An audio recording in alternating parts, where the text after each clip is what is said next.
gauchistes sont tarés. Ne t'inquiète pas, ça va bien se passer. Bien se passer, ne t'inquiète pas.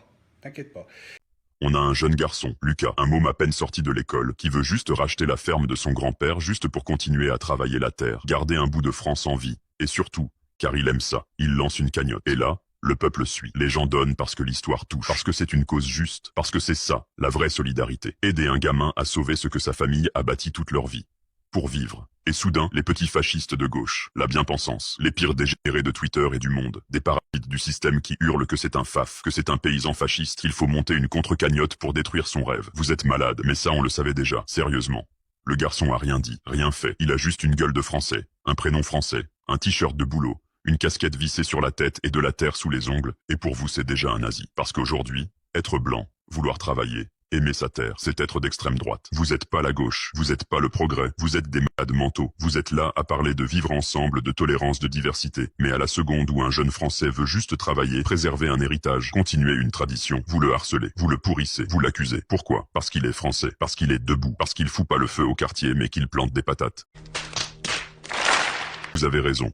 Il vaut mieux soutenir des salopards qui enflamment les quartiers et qui fument des joints, tout en harcelant des femmes. Eux sont une chance pour la France, alors qu'ils crachent sur ce pays. Mais un gamin qui veut travailler et mettre un fruit dans vos assiettes, c'est un danger. Mais qu'est-ce que vous foutez pour ce pays, vous? À part tweeter vos frustrations depuis vos canapés entre 2 frappes au soja et 3 meetings écolos sur le racisme, vous ne valez rien.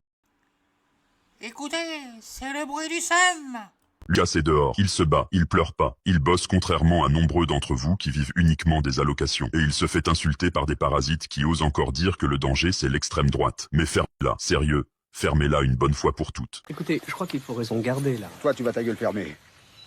Pas mal de QI négatifs ici, vous êtes tous issus d'une part ou autre consanguin.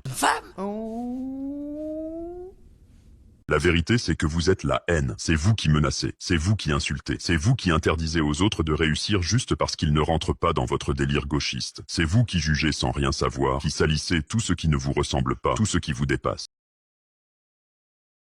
Oui, je généralise, parce qu'il faut ouvrir les yeux. Regardez les likes, les retweets, les commentaires. Ceux qui insultent Lucas sont nombreux, et tous viennent de la même clique. La même qui te traite de facho si t'aimes ton pays. La même qui te traite de nazi si t'oses dire que t'as envie de travailler la terre de tes parents. Marquez bien ça. Le vrai danger aujourd'hui, c'est pas Lucas. C'est ceux qui veulent le faire taire. Mais oui, c'est clair.